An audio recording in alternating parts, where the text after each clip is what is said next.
تو اس کا اللہ تعالیٰ نے تاکیدی حکم دیا ہے، تاکہ تم جہنم کے عذاب سے اور باقی دنیا میں بھی جو عذاب ہے، دنیا میں عذاب کیا ہے، آپس میں اللہ تعالیٰ اختلاف ڈال دیتا ہے اور پھر اس کی وجہ سے لڑائیاں شروع ہو جاتی ہیں، مسلک کی بنیاد پہ قتل و غارت گری شروع ہو جاتی ہے، تو دنیا کا عذاب ہے۔ تو جب تم سیدھے رستے کو پکڑو گے تو پھر دنیا کے عذاب سے بھی بچ جاؤ گے اور آخرت کے عذاب سے بھی بچ جاؤ گے۔ ثم آتینا موسیٰ الکتاب، ثم پھر آتینا ہم نے دی موسیٰ علیہ السلام کو الکتابہ کتاب، تماماً پوری کرنے کے لیے، نعمت پوری کرنے کے لیے، الذی اس شخص پر جس نے احسن احسان کیا، نیکی کی، وتفصیلا لکل شیء اور ہر چیز کی تفصیل، وہدن اور ہدایت، ورحمتن اور رحمت، لعلہم بلقاء ربہم یؤمنون، لعلہم تاکہ وہ بلقاء ربہم اپنے رب کی ملاقات پر، یؤمنون ایمان لے آئیں۔ پھر ہم نے موسیٰ علیہ السلام کو کتاب دی اس شخص پر نعمت پوری کرنے کے لیے جس نے نیکی کی، احسن نیکی کی، اور ہر چیز کی تفصیل اور ہدایت اور رحمت کے لیے تاکہ وہ اپنے رب کی ملاقات پر ایمان لے آئے، لعلہم لے آئیں، ٹھیک ہے، یہ جمع ہے۔ اب یہاں پہ اس آیت میں اللہ رب العزت نے موسیٰ علیہ السلام کے حوالے سے بات کی، تو یہاں پہ سمہ کا معنی پھر ہے، لیکن یہ جو ہے یہ زمانے کی ترتیب کے لیے نہیں ہے۔ زمانے کی ترتیب کا مطلب کیا ہے کہ اللہ کے رسول کے بعد موسیٰ آئے؟ نہیں، ایسی بات نہیں ہے، بلکہ یہ ذکر کرتے ہوئے، یعنی یہاں پہ جو چیزیں منشن کی جا رہی ہیں اس میں بعد میں آیا ہے، تو اس لیے اس کو کہتے ہیں ترتیب ذکری، تو ذکر کرنے کی ترتیب، تو سمہ کا معنی پھر۔ تو اللہ تعالیٰ فرماتے ہیں پھر ہم نے موسیٰ علیہ السلام کو کتاب دی، اور تماماً الذی احسن، یعنی جو بندہ نیکی کرے اس کے لیے نعمت پوری پوری ہو گئی، یعنی یہ کتاب ہے اللہ کی طرف سے آئی ہوئی ہے، اور یہ بندہ احسان کرنے والا ہے، نیکی کرنے والا ہے، اس کتاب کو فالو کرنے والا ہے، تو ظاہر ہے موسیٰ علیہ السلام کی کتاب موسیٰ کی امت پر اس پر عمل کرنا لازم تھا، تو جو بندہ عمل کرے گا تو وہ کتاب اس کی رہنمائی کرے گی، یہ ماضی میں ہے، ٹھیک ہے۔ یہ آخری کتاب، آخری نبی آنے کے بعد یہ پہلی ساری امتوں کے احکامات، شریعتیں، یہ سب منسوخ ہو گئی ہیں، اللہ کہ شرع من قبلنا میں سے کسی کو ہماری شریعت کہہ دے کہ یہ بھی آپ مانیں، تو باقی کتاب بھی، وہ کتابیں اللہ کی طرف سے تھی، ان پر ایمان لانا ہمارا ایمان کا ایک آرٹیکل ہے، لیکن ان کی وہ بات ماننا جو ہماری شریعت کے ساتھ میچ نہیں کرتی، یا ہماری شریعت اس کی تصدیق نہیں کرتی، تو یہ بات ٹھیک نہیں ہے۔ تو اللہ تعالیٰ فرماتے ہیں کہ ہم نے موسیٰ کو کتاب دی اس شخص پر نعمت پوری کرنے کے لیے جس نے نیکی کی، تو نیکی کیا ہے؟ سب سے بڑی نیکی ایمان ہے، کہ اللہ تعالیٰ کے اوپر ایمان لایا جائے، اللہ کی کتاب پر ایمان لایا جائے، اس کے رسول پر ایمان لایا جائے، اور اسی طرح فرشتوں پر، اچھی بری تقدیر پر، آخرت کے دن پر ایمان لائے۔ تو اسی طرح تفصیل لکل شیء، ہر چیز کی تفصیل اس میں اللہ تعالیٰ نے، جو اللہ کی طرف سے کتاب نازل ہو رہی ہے اس میں ہر چیز کی تفصیل ہوگی۔ ظاہر ہے اللہ تعالیٰ مخلوق کو جانتا ہے، اپنے بندوں سے واقف ہے، ان کے دل کے معاملات سے بھی واقف ہے، تو پھر ہر چیز کا علاج اور ہر چیز کی تفصیل اللہ تعالیٰ وہی کے ذریعے اتاریں گے۔ وہدن اور ہدایت، اور رحمت لعلہم بلقاء ربہم یؤمنون۔ اب یہ جو بات ہے نا کہ شاید کہ وہ اپنے رب کی ملاقات پر ایمان لے آئیں، تو کتابوں کے نزول کا مقصد، انبیاء کے آنے کا مقصد، سب سے بڑا مقصد توحید ہے، اور اس کے بعد پھر آخرہ پر ایمان ہے۔ اللہ رب العزت کی ملاقات کی یقین کا معنی کیا ہے؟ اس پر ایمان لانے کا معنی کیا ہے؟ کہ مرنے کے بعد ایک زندگی ہے جہاں پہ اللہ کے پاس جانا ہے، اس کے سامنے کھڑا ہونا ہے، اس نے سوالات کرنے ہیں، نامہ مال دائیں بائیں ہاتھوں میں ملے گا، اور پھر جنت اور جہنم کا فیصلہ ہوگا۔ تو آخرہ پر ایمان بہت ضروری ہے۔ تو جو بندہ آخرہ کو نہیں مانتا، وہ بھلے باقی 5 آرٹیکلز کو مانتا پھرے، تو شریعت کہتی ہے کہ اس کا ایمان ہی نہیں ہے۔ تو جو اللہ تعالیٰ سے ملاقات کی امید رکھتا ہے اور اس کو پسند کرتا ہے، تو اللہ تعالیٰ بھی اس کی ملاقات کو پسند کرتے ہیں۔ من احب لقاء اللہ احب اللہ لقاءہ، اللہ کے رسول فرماتے ہیں جو اللہ تعالیٰ سے ملاقات کی کو پسند کرتا ہے، لائک کرتا ہے اس بات کو کہ میں اپنے رب کو ملوں، تو اللہ تعالیٰ بھی اس سے ملنا پسند کرتے ہیں۔ تو یہ ملاقات کا وقت آنا ہی آنا ہے۔ اور یہ آخرہ پر ایمان ہے۔ وَهَذَا كِتَابٌ أَنزَلْنَاهُ مُبَارَكٌ فَاتَّبِعُوهُ، وَهَذَا کتاب، اور یہ عظیم کتاب ہے، انزلناہ، ہم نے اسے نازل کیا، مبارکن، بڑی برکت والی ہے، فاتبعوہ، بس اس کی پیروی کرو، واتقو، اور بچ جاؤ، لعلکم ترحمون، تاکہ تم رحم کیے جاؤ۔ اور یہ عظیم کتاب ہے جسے ہم نے نازل کیا ہے، بڑی برکت والی ہے، بس اس کی پیروی کرو اور تقوی اختیار کرو، بچ جاؤ، چھوٹے بڑے گناہ سے بچ جاؤ، لعلکم ترحمون، تاکہ تم پر رحم کیا جائے۔ اب یہاں سے اللہ تعالیٰ قرآن مجید کی عظمت کا ذکر فرما رہے ہیں کہ یہ جو کتاب ہے قرآن مجید، یہ بہت عظیم کتاب ہے اور اس کو ہم نے نازل کیا ہے۔ آپ دیکھیں کہ یہاں پہ مختلف انداز میں اس کتاب کی عظمت کو بیان کیا، کتاب تنوین تعظیم کے لیے ہے، یہ ایک عظیم کتاب ہے، بڑی عظمت والی ہے، انزلناہ، ہم نے اسے نازل کیا ہے، یعنی اس کے نزول کی نسبت اللہ تعالیٰ اپنی طرف کر رہے ہیں، اس کو شرف دے رہے ہیں، مبارکن، بڑی برکت والی ہے۔ تو اس کی برکت ظاہری بھی ہے، باطنی بھی ہے، یعنی مانوی برکت بھی ہے، حصی برکت بھی ہے۔ اس کو جو پڑھتا ہے تو پڑھنے سے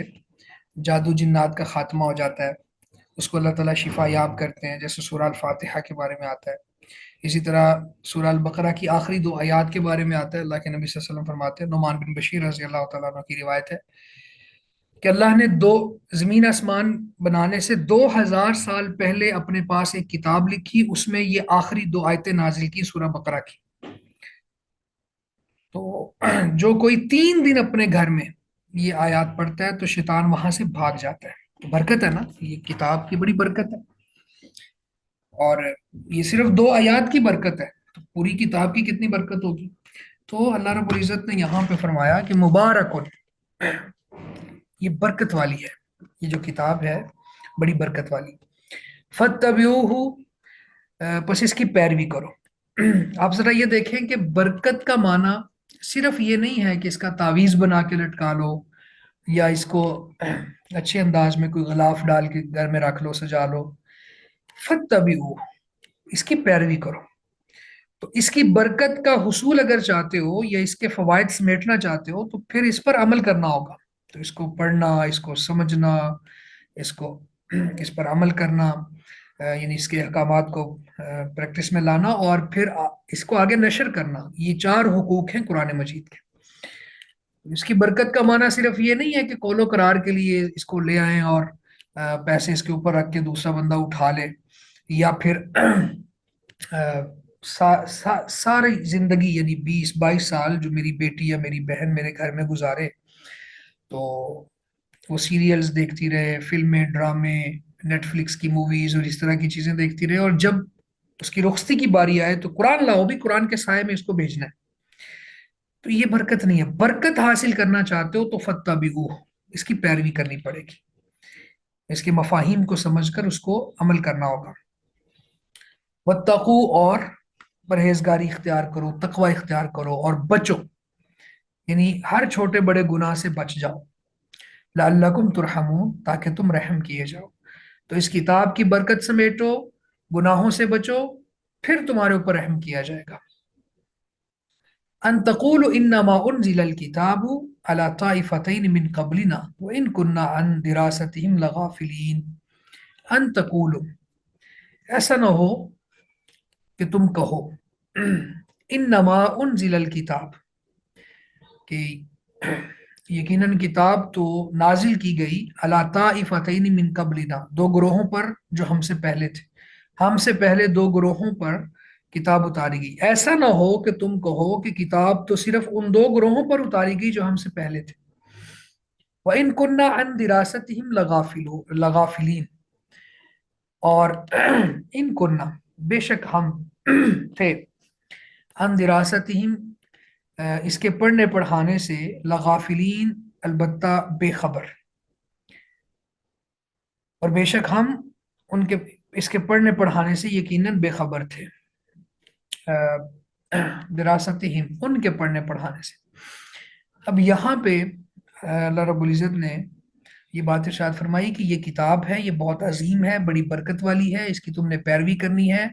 یہ تمہاری طرف نازل کی ہے، اللہ نے اتاری ہے۔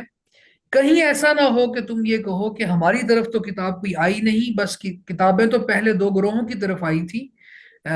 یہودیوں کی طرف اور عیسائیوں کی طرف۔ تو یہ اصل میں مشرکین مکہ کو خطاب ہے، اس امت کے کفار کو خطاب ہے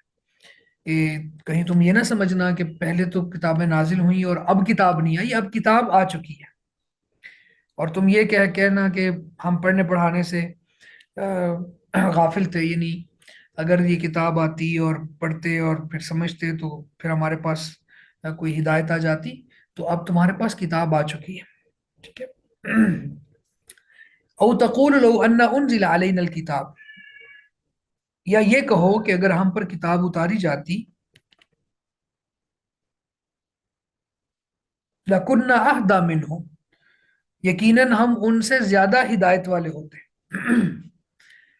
فَقَدْ جَاءَكُمْ بَيِّنَةٌ مِّن رَبِّكُمْ، سو یقیناً تمہارے پاس تمہارے رب کی طرف سے روشن دلیلیں، بینۃ، دلیل، روشن دلیل، یہ قرآن ہے، آ چکی ہے، وہدن، اور ہدایت، ورحمت، اور رحمت، یعنی تمہارے پاس تمہارے رب کی طرف سے روشن دلیل، بینہ، ہدایت اور رحمت آ چکی ہے۔ فمن ازلم ممن کذب بآیات اللہ، فمن ازلم، تو کون بڑا ظالم ہے، ممن، اس شخص کی نسبت، کذب بآیات اللہ، جو اللہ کی آیات کو جھٹلائے، وصدف عنہا، اور اس سے اعراض کرے۔ سنجزی الذین یصدفون عن آیاتنا، ان قریب ہم بدلہ دیں گے ان لوگوں کو جو اعراض کرتے ہیں ہماری آیات سے، سوء العذاب، برے عذاب کا، بما کانوا یصدفون، اس وجہ سے جو وہ اعراض کرتے تھے۔ یعنی اس کو ہم پیچھے سے دیکھیں تو یا یہ کہو کہ اگر ہم پر کتاب اتاری جاتی تو ہم ان سے زیادہ ہدایت والے ہوتے، پس بے شک تمہارے پاس تمہارے رب کی طرف سے ایک روشن دلیل اور ہدایت اور رحمت آ چکی ہے۔ پھر اس سے زیادہ ظالم کون ہے جو اللہ کی آیات کو جھٹلائے اور ان سے اعراض کرے، کنارہ کرے۔ ان قریب ہم ان لوگوں کو جو ہماری آیات سے اعراض کرتے ہیں برے عذاب کی جزا دیں گے، اس کے بدلے میں جو وہ اعراض کرتے تھے۔ اب یہاں پہ اس آیہ مبارکہ میں اللہ تعالیٰ فرماتے ہیں کہ اب تمہارے پاس کوئی عذر نہیں رہا، کہ تم یہ بھی کہہ سکتے تھے نا کہ اگر ہمارے پاس کتاب آتی، اللہ کی طرف سے ہدایت آتی، تو ہمارے پاس زیادہ چونکہ انفارمیشن ہوتی ہے اور ہم زیادہ ایمان میں پختہ ہوتے ہیں، تو اب تو آ چکی ہے نا، اب تو اللہ کی طرف سے واضح دلیل آ گئی ہے، قرآن مجید، جو ہدایت بھی ہے، رحمت بھی ہے، اور اس کے اندر بہت زیادہ واضح دلائل موجود ہیں۔ تو اللہ کی آیات پر ایمان لانا چاہیے، لیکن اللہ تعالیٰ فرماتا ہے کہ کتاب نازل ہونے کے بعد بھی لوگوں نے ظلم کیا اور اللہ کی آیات کو جھٹلا دیا اور اس سے کنارہ کش ہو گئے، اور اللہ فرماتا ہے پھر ہم برے عذاب کی سزا دیں گے ان کو، ان کے اعراض کی وجہ سے۔ تو یہ بھی اس امت کے کفار اور مشرکین مکہ کو خطاب ہے کہ کہیں ایسا نہ ہو کہ تم یہ کہو کہ ہمارے اوپر بھی کتاب آ جاتی تو ہم بھی ایمان لے آتے اور زیادہ ہدایت والے ہوتے، تو اب کتاب آ چکی ہے۔ تو یہ دیکھیں کس طرح سے اللہ تعالیٰ اس امت دعویٰ پر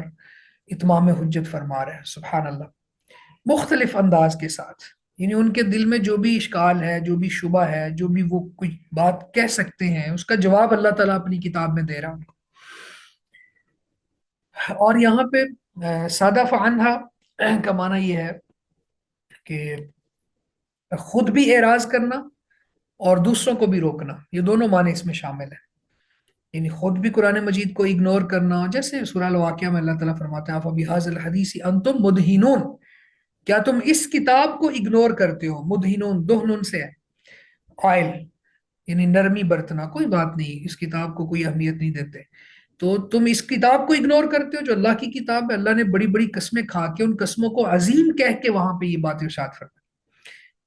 اور یہاں بھی فرمایا کہ جو اس سے اعراض کرتا ہے تو اس کو ہم جزا دیں گے، اور وہ جزا کیا ہوگی؟ برا عذاب۔ جہنم کا عذاب کتنا برا ہے۔ ایک اور جگہ پہ بھی اللہ تعالیٰ نے یہ بات ارشاد فرمائی کہ دنیا میں بھی عذاب ملتا ہے۔ من اعرض عن ذکری فإن له معیشۃ ضنکا، جو ہمارے ذکر سے اعراض کرتا ہے، یعنی قرآن مجید سے اعراض کرتا ہے، تو ہم اس کی معیشت تنگ کر دیتے ہیں۔ قیامت والے دن اس کو اندھا کر کے اٹھائیں گے، وہ کہے گا کہ رب لما حشرتنی اعما وقد کنت بصیرا، کہ اللہ میں تو بڑا دیکھنے والا تھا، تو مجھے اندھا کیوں کر کے اٹھایا؟ تو اللہ تعالیٰ فرمائیں گے کذالک اتتک آیاتنا فنسیتها فکذالک اليوم تنسا، کہ دنیا میں تمہارے پاس میری آیات آئی تھی، تم نے ان کو بھلا دیا، آج ہم نے تمہیں بھلا دیا۔ ٹھیک ہے، تم بھی بھلا دیے گئے ہو۔ اور اسی طرح اللہ کے نبی صلی اللہ علیہ وسلم کے بارے میں آتا ہے کہ قیامت والے دن وہ شکایت لگائیں گے، یا رب ان قوم اتخذوا ھذا القرآن مہجورا، اے اللہ میری اس قوم کے لوگوں نے اس کتاب کو پیچھے ڈال دیا، سیکنڈ پریورٹیز میں رکھا۔ تو یہ اتنی زیادہ وعید ہے، اتنا زیادہ وبال ہے قرآن مجید سے اعراض کرنا، اس کے پیغامات کو نہ سمجھنا اور اس کو پریکٹس نہ کرنا، اس کی اتباع نہ کرنا، اس کی پیروی نہ کرنا۔ تو اس کے باوجود آپ دیکھ لیں امت کا حال کیا ہے کہ اس کو اگنور کر رہے ہیں قرآن کو۔ هل ينظرون الا ان تأتيهم الملائكة او يأتي ربك او يأتي بعض آیات ربك، هل ينظرون، نہیں وہ انتظار کر رہے، الا مگر، ان یہ کہ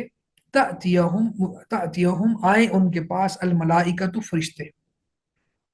او یأتی ربک یا آئے تیرا رب، او یأتی بعض آیات ربک یا آئے آپ کے رب کی کوئی نشانی، آپ کے رب کی کوئی نشانی آ جائے۔ یعنی وہ اس چیز کا انتظار کر رہے ہیں کہ یا فرشتے نازل ہو جائے، یا اللہ آ جائے، یا اللہ کی کوئی نشانی آ جائے۔ یوم یأتی بعض آیات ربک، جس دن یأتی آئے گی، بعض آیات ربک آپ کے رب کی کوئی نشانی، لا ینفع نفسا ایمانها، لا ینفع نہیں فائدہ دے گا، نفسن کسی نفس کو، ایمانها اس کا ایمان لانا، لم تکن آمنت من قبل نہیں تھا، آمنت وہ ایمان لایا، من قبل اس سے پہلے، یا اس کو اگر ہم نفسن جان کے معنی میں کریں تو نہیں فائدہ دے گا کسی جان کو اس کا ایمان لانا،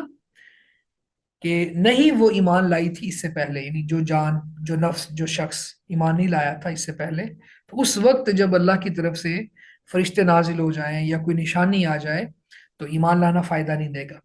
او کسبت فی ایمانہا خیرا، یا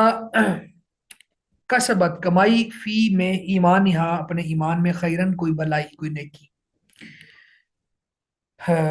یا اپنے ایمان میں کوئی نیکی نہ کمائی تھی۔ ٹھیک ہے، تو یہ لا کے ساتھ عطف ہے۔ قل انتظروا انا منتظرون، کہہ دیجئے تم انتظار کرو، بے شک ہم بھی منتظر ہیں، ہم بھی انتظار کر رہے ہیں۔ اب یہاں پہ آپ دیکھیں کہ اللہ رب العزت نے ارشاد فرمایا کہ جو مشرکین مکہ ہیں اور اس امت کے کفار ہیں، وہ کہتے ہیں کہ یا تو فرشتے نازل ہو جائیں، یا پھر اللہ تعالیٰ خود آ جائے پھر ہم ایمان لائیں گے، یا پھر کوئی اللہ کی نشانی آ جائے، بڑی نشانی کوئی آ جائے، اس پر ہم ایمان لائیں گے۔ تو اللہ تعالیٰ نے یہاں پہ ایک ضابطہ بتا دیا ہے، وہ ضابطہ یہ ہے کہ جب کوئی بڑی علامت پوری ہو جائے گی اس امت پر، تو اس وقت کوئی ایمان لانا چاہے گا یا ایمان لے بھی آئے گا تو اس کا ایمان کاؤنٹ نہیں کیا جائے گا، اور جو مومن ہوں گے وہ بھی اگر نشانی دیکھنے کے بعد کوئی عمل کریں گے تو وہ عمل بھی کاؤنٹ نہیں کیا جائے گا۔ یہ ہے معنی او کسبت فی ایمانہا خیرا کا۔ اب نشانی سے کیا مراد ہے؟ اصل میں یہ کفار کا مطالبہ یہاں پہ ہی نہیں، بہت سے مقامات پہ سورہ بنی اسرائیل میں بھی ہے، سورہ الفرقان میں بھی ہے، مختلف انداز سے وہ کہتے تھے کہ لولا انزل علینا الملائکہ او نرا ربنا، ہم پر فرشتے نازل کیوں نہیں ہوتے، ہم اپنے رب کو کیوں نہیں دیکھتے، ہم دیکھیں گے تو ایمان لائیں گے۔ ٹھیک ہے، تو یہ ساری چیزیں وہ کرتے رہے، لیکن اللہ تعالیٰ فرماتا ہے کہ پھر ایک وقت آئے گا کہ جب اللہ کی طرف سے کوئی نشانی آ جائے تو پھر ایمان قابل قبول نہیں ہوگا۔ اس حوالے سے مختلف احادیث ہیں، مثلا ایک حدیث وہ ہے کہ اللہ کے نبی صلی اللہ علیہ وسلم فرماتے ہیں قیامت قائم نہیں ہوگی جب تک سورج اپنے مغرب سے طلوع نہیں ہوگا۔ تو مغرب سے طلوع ہوگا جب اسے لوگ دیکھیں گے تو جو بھی زمین پر ہوں گے ایمان لے آئیں گے۔ تو یہ وہ وقت ہوگا جب کسی جان کو اس کا ایمان فائدہ نہیں دے گا جو اس سے پہلے ایمان نہیں لائی تھی۔ تو اس سے پہلے اگر ایمان لائی ہے تو وہ ایمان کاؤنٹ کیا جائے گا، لیکن یہ ایک نشانی دیکھنے کے بعد کہ سورج مغرب کی بجائے مشرق سے طلوع ہو گیا، سوری مشرق کی بجائے مغرب سے طلوع ہو گیا، تو اس وقت لوگ ایمان لائیں گے تو وہ ایمان اس کا کوئی اعتبار نہیں ہوگا۔ اسی طرح ایک اور روایت میں اللہ کے نبی صلی اللہ علیہ وسلم فرماتے ہیں کہ تین نشانیاں جب ظاہر ہو جائیں گی تو کسی شخص کو اس کا ایمان فائدہ نہیں دے گا جو اس سے پہلے ایمان نہیں لایا تھا یا اپنے ایمان میں کوئی نیکی نہ کمائی تھی۔ یہ ہے نا، قرآن میں بھی ہے اوکسبت فی ایمانہا خیرا، وہاں بھی ہے کہ اپنے ایمان میں کوئی نیکی نہیں کمائی تھی۔ تو اس میں ایک سورج کا مغرب سے طلوع ہونا، دجال کا آ جانا، اور زمین سے جانور کا نکلنا، دابت الارض جو زمین سے نکلے گا اور لوگوں سے کلام کرے گا، بات کرے گا، تو یہ بھی بہت بڑی نشانی ہوگی قیامت کی۔ اسی طرح یعنی باقی روایات میں سے بھی یہ معلوم ہوتا ہے کہ جب کوئی بڑی نشانی پوری ہو جائے اللہ کی طرف سے تو اس وقت پھر ایمان قابل قبول نہیں ہوگا۔ تو یہ معنی ہے یہاں پہ اللہ رب العزت کے اس فرمان کا، جو اللہ تعالیٰ فرما رہے ہیں کہ یوم یاتی بعض آیات ربک، جس دن تیرے رب کی کوئی نشانی آ جائے گی، لا ينفع نفسا ایمانها، تو کسی جان کو اس کا ایمان فائدہ نہیں دے گا، لم تکن آمنت من قبل، جو اس سے پہلے ایمان نہیں لائی تھی، او کسبت فی ایمانہا خیرا، یا اس نے اپنے ایمان میں کوئی نیکی نہیں کمائی تھی۔ اس کے بعد اللہ تعالیٰ فرماتا ہے کہ قل انتظروا انا منتظرون، اے نبی آپ ان سے کہیں کہ تم بھی انتظار کرو، ہم بھی انتظار کرتے ہیں۔ تو جو لوگ ایمان نہیں لا رہے اور اتنی بڑی بڑی ڈیمانڈز کر رہے ہیں اور یہ نشانیوں کا مطالبہ کر رہے ہیں، یہ ان کے لیے دھمکی ہے کہ تم بھی انتظار کرو، ہم بھی انتظار کر رہے ہیں، اور پھر اللہ تعالیٰ کا عذاب آ جائے گا۔ ان الذین فرقوا دینہم وکانوا شیعا، ان الذین، بے شک وہ لوگ، فرقوا دینہم، جنہوں نے اپنے دین کو جدا جدا کر لیا، ٹکڑے ٹکڑے کر لیا۔ فرقو تفریق سے ہے نا، الگ الگ کرنا۔ بے شک وہ لوگ جنہوں نے اپنے دین کو جدا جدا کر لیا، ٹکڑے ٹکڑے کر لیا، اپنے اپنے مسلک بنا لیے، اپنے اپنے اسکول آف تھاٹس بنا لیے، اور الگ الگ فرقے بنا لیے۔ وکانو شیعہ، اور وہ کئی گروہ بن گئے۔ لست منہم فی شیء، اے نبی آپ ان میں سے کسی چیز میں نہیں ہے، یعنی آپ کا ان کے ساتھ کوئی تعلق نہیں ہے۔ انما امرہم الی اللہ، ان کا معاملہ تو اللہ کے سپرد ہے۔ ثم ینبئہم، پھر وہ انہیں بتائے گا، بما کانوا یفعلون، جو وہ کیا کرتے تھے۔ بے شک وہ لوگ جنہوں نے اپنے دین کو جدا جدا کر لیا اور کئی گروہ بن گئے، آپ کسی چیز میں بھی ان سے نہیں، اے نبی آپ کا ان سے کوئی تعلق نہیں، ان کا معاملہ تو اللہ ہی کے سپرد ہے، پھر وہ انہیں بتائے گا جو کچھ وہ کیا کرتے تھے۔ تو یہاں پہ ایک بات سمجھ آتی ہے کہ اصل جو دین ہے وہ شروع سے ایک ہی تھا، جس کی بنیاد میں توحید ہے، آخرت پر ایمان ہے، انبیاء پر ایمان ہے، ان کی اطاعت ہے، اور اس کے بعد پھر لوگوں نے اس میں فرق ڈال لیا اور اپنے اپنے مسلک بنا لیے، اپنے اپنے مذہب بنا لیے اور راستے جدا کر لیے، جیسے دہریے لوگ ہیں یا پھر مشرک ہیں، یا پھر اس امت میں بھی اس دین پر لوٹنے کی بجائے انہوں نے یہودیت اور نصرانیت کو اختیار کیا ہوا ہے۔ تو اللہ تعالیٰ اپنے نبی سے کہتا ہے کہ آپ کا ان سے کوئی تعلق نہیں ہے، یعنی جو اسلام قبول کر کے ہدایت کو فالو کرے گا، آپ کی بات مانے گا، وہ تو آپ کے ساتھ ہے، آپ کا تعلق اس سے ہے۔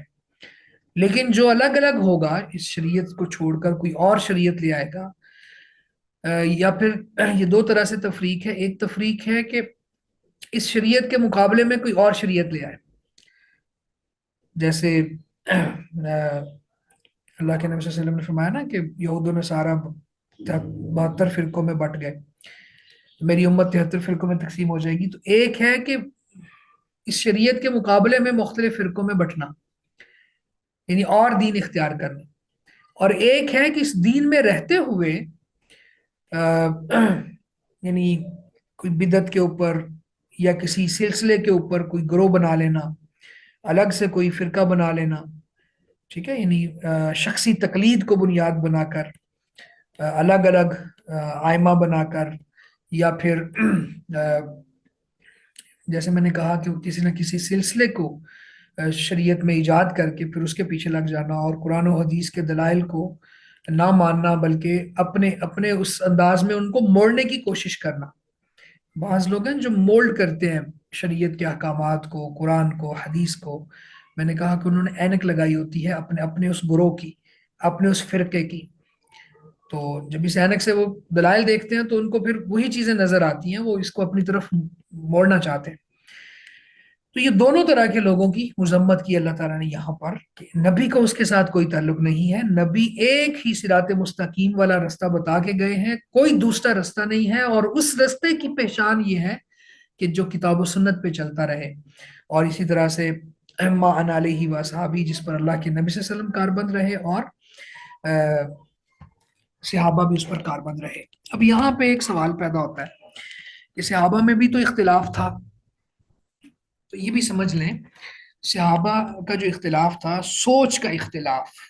سمجھنے کا اختلاف، اجتہاد کا اختلاف، یا کسی کے پاس علم زیادہ تھا یا کسی کے پاس علم کم تھا تو علم کی کمی بیشی کا اختلاف، یہ اختلاف وہ نہیں ہے جو یہاں بیان ہوا، یہ فرقہ نہیں ہے۔ فرقہ تب بنتا ہے کہ جب آپ کسی ایک شخص یا کسی اپنے یعنی اجتہاد کو ایک جماعت کا نام دے دیں، اس کی بنیاد پہ ایک فرقہ کھڑا کر دیں، اس کی بنیاد پہ باقی سب لوگوں کو کافر کہہ دیں، باقی سب لوگوں کو نہ کہیں کہ یہ حق پر نہیں ہے، ٹھیک ہے۔ تو یہ سوچنے سمجھنے کا اختلاف تو یہ ایک ورائٹی ہے اور یہ حسن ہے، اور اسی طرح اجتہاد کے اندر بھی اللہ کے رسول کا فرمان ہے کہ مجتہد اگر اخلاص نیت کے ساتھ اجتہاد کرتا ہے اور وہ درستگی کو نہیں پاتا تو بھی ایک اجر اس کو مل جاتا ہے، اور اگر وہ ایکوریسی تک پہنچ جاتا ہے تو اس کو دوہرا اجر مل جاتا ہے، تو یہ تو حسن ہوا پھر۔ لیکن اس کی بنیاد پہ فرقہ بنا لینا، اب صحابہ کے اندر بعض مسائل میں، فقہی مسائل میں اختلاف تھا، لیکن کسی صحابی نے اس کی بنیاد پہ فرقہ بنا کے الگ نہیں ہوا، یعنی جماعت سے الگ نہیں ہوا، اللہ کے رسول کا جو صراط مستقیم ہے اس سے الگ نہیں ہوا۔ اس آیت میں اللہ رب العزت نے یہ بات ارشاد فرمائی کہ وہ لوگ جنہوں نے اپنے دین کو جدا جدا کر لیا اور وہ کئی گروہوں میں منقسم ہو گئے، تو اے نبی آپ کو ان کے ساتھ پھر کوئی تعلق نہیں ہے، ان کا معاملہ اللہ کے سپرد ہے، تو اللہ تعالیٰ بتائے گا کہ یہ کام غلط تھا۔ ابھی تو وہ خوش ہے نا کہ ہم نے اپنے الگ الگ گروہ بنا لیے ہیں اور اپنے اپنے امام کو پیشوا بنا لیا ہے، اور اپنے امام یا مرشد کی غلط باتوں پر بھی اڑ گئے ہیں اور اس کی جسٹیفیکیشن کر رہے ہوتے ہیں۔ تو قیامت والے دن اللہ تعالیٰ فرماتے ہیں میں ان کو بتاؤں گا کہ یہ کیا کر کے آئے ہیں۔ اس کے بعد اللہ تعالیٰ فرماتے ہیں من جاء بالحسنۃ فلہ عشر امثالھا، من جاء جو آئے گا بالحسنۃ ایک نیکی کے ساتھ، فلہ عشر امثالھا تو اس کے لیے اس کی 10 مثالیں ہیں، یعنی اس جیسی 10 نیکیاں ہوں گی۔ ومن جاء بالسیئۃ اور جو ایک برائی لے کے آئے گا، جو برائی لے کے آئے گا، فلا یجزا الا مثلہا تو اس کو بدلہ نہیں دیا جائے گا مگر ایک گناہ ہی، اسی کے مثل، یعنی ایک گناہ۔ وہم لا یظلمون اور ان پر ظلم نہیں کیا جائے گا۔ جو شخص نیکی لے کر آئے گا تو اس کے لیے اس جیسی 10 نیکیاں ہوں گی، اور جو برائی لے کے آئے گا سو اسے بدلہ نہیں دیا جائے گا مگر اسی کے مثل، یعنی ایک گناہ، اور ان پر ظلم نہیں کیا جائے گا۔ اب یہاں پہ یہ اللہ تعالیٰ کی رحمت کی بہت بڑی دلیل ہے یہ آیت بھی، اور اس کے ساتھ ہم ایک حدیث کو بھی ملا لیں تو پھر سمجھ آتی ہے۔ اللہ کے نبی صلی اللہ علیہ وسلم فرماتے ہیں کہ جو شخص نیکی کا ارادہ کرے اور نیکی نہ کرے، صرف ارادہ کرے تو اسے اس کے لیے ایک نیکی لکھ دی جاتی ہے، اور اگر وہ نیکی کر بھی لے تو 10 سے لے کر 700 گنا اور اس سے بھی آگے بڑھا دی جاتی ہے۔ اور جو شخص برائی کا ارادہ کرے پھر برائی نہ کرے تو بھی اس کے لیے پوری ایک نیکی لکھ دی جاتی ہے، سبحان اللہ۔ اور اگر برائی کا ارادہ کیا اور پھر اسے برائی کو کر بھی لیا تو اس کے لیے ایک برائی لکھی جاتی ہے، وہاں پہ نیکی کر لی تو 10 سے لے کے 700 گنا اور اس سے بھی آگے، لیکن یہاں پہ ایک برائی کا بدلہ ایک ہی برائی، یا اللہ تعالیٰ اسے بھی مٹا دیتا ہے اگر وہ توبہ کر لیتا ہے اور یا پھر کوئی نیکی کرتا ہے، کیونکہ نیک عمل جو ہے وہ یا اس کی وجہ سے گناہ ختم ہو جاتے ہیں۔ ان الحسنات یذہبن السیئات، بے شک جو نیکیاں ہیں وہ برائیوں کو مٹا دیتی ہیں، تو اللہ تعالیٰ اسے بھی مٹا دیتا ہے۔ تو اللہ کے ہاں ہلاک نہیں ہوتا مگر جو ہلاک ہونے والا ہو، یعنی جو بندہ بہت ہی زیادہ سرکش ہے، ہٹ درم ہے، اور اپنے اعمال کو رویے کو ریوائز نہ کرنے والا ہے،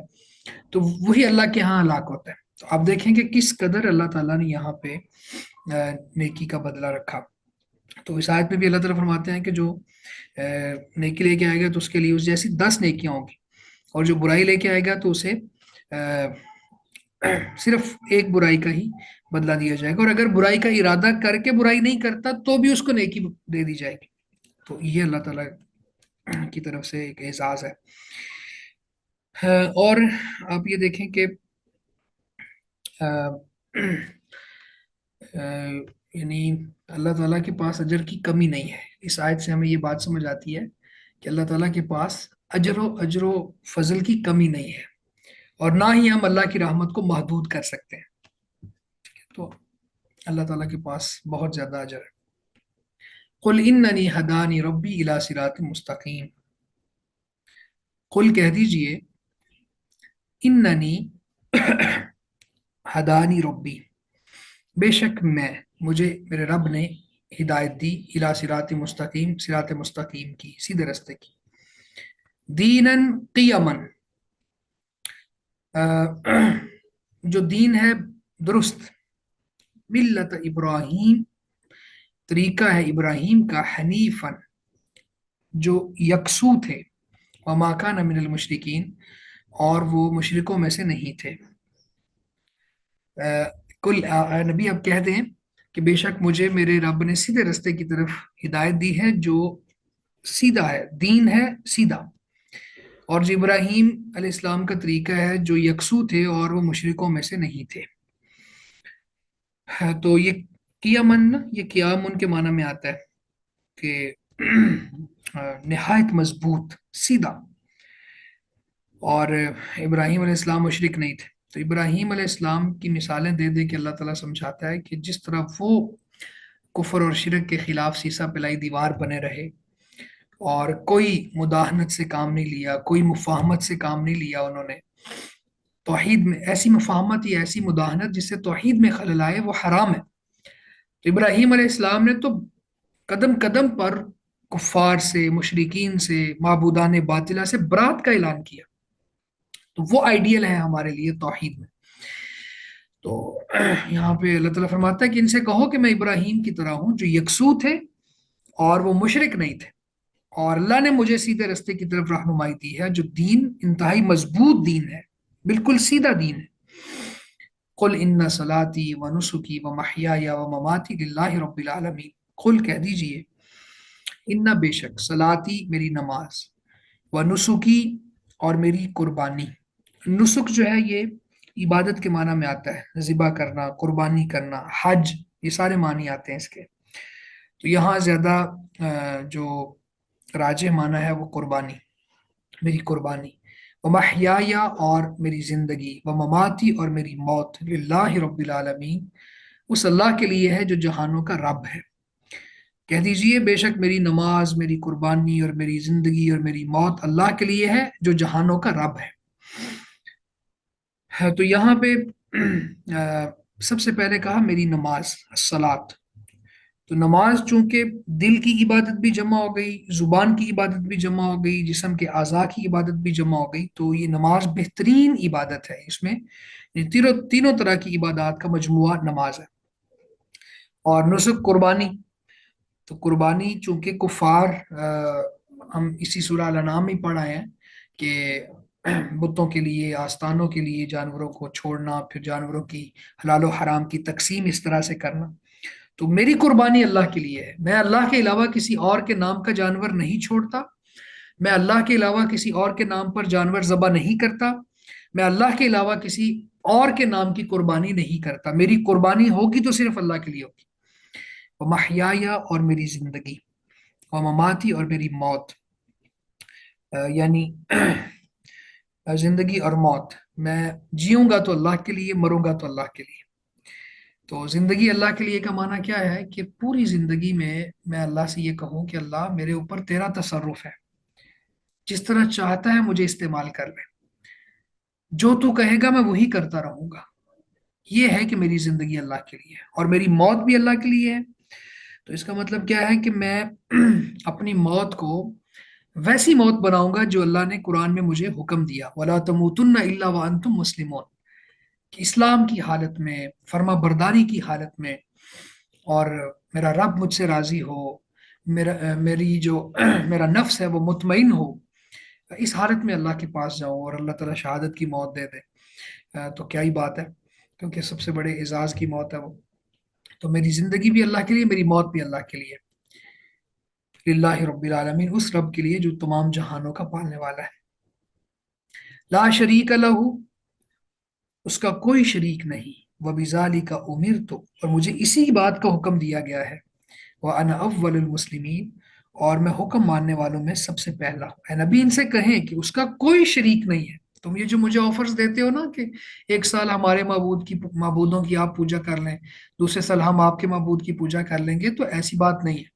قل یا ایھا الکافرون لا اعبد ما تعبدون لا شریک لہ، یہاں پہ فرمایا کہ اس کا کوئی شریک نہیں ہے، مجھے اسی بات کا حکم دیا گیا ہے جو میں تمہیں پہنچا رہا ہوں۔ وانا اول المسلمین، اور میں پہلا فرما بردار ہوں۔ مسلم بمانا فرما بردار۔ تو یہاں تک رکھتے ہیں انشاءاللہ۔ بارک اللہ بکم، جزاکم اللہ خیر، السلام علیکم ورحمۃ اللہ وبرکاتہ۔